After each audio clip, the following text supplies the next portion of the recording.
Okay, I'm back with Joseph's story. It's been a long day, but I wanted to do this video before I go to sleep. So we are in Genesis 40, and this is Joseph's interpretation of two dreams.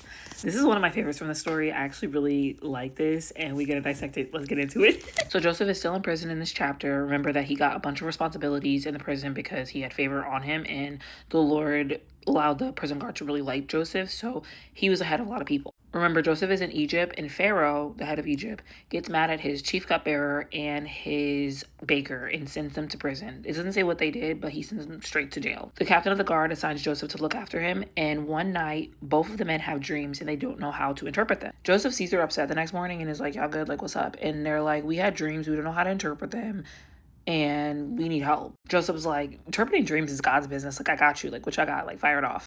I'm gonna read each dream out so you guys like get the full understanding of it, because I feel like summarizing it wouldn't make any sense. So the cupbearer's dream, it literally says, "I saw a grapevine in front of me. The vine had 3 branches that began to bud and blossom, and soon it produced clusters of ripe grapes. I was holding Pharaoh's wine cup in my hand, so I took a cluster of grapes and squeezed the juice into the cup. Then I placed the cup in Pharaoh's hands." Joseph is so in his bag when it comes to his gifted dream that right after he tells them the dream, he's like, "Okay, I got an interpretation for you." He tells them that the 3 branches represent 3 days, and in 3 days, Pharaoh's going to restore him back to his position as his cupbearer. Joseph tells him, like, "When this does happen, because it's gonna come to pass, please remember me and get me out of this place because I was kidnapped. I'm from Israel. I'm not really from here. This is not my city. This is not my people.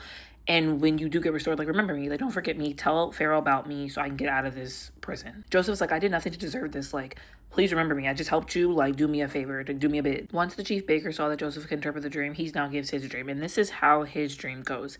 He goes, "I had a dream too. In my dream, there were 3 baskets of white pastry stacked on my head. The top basket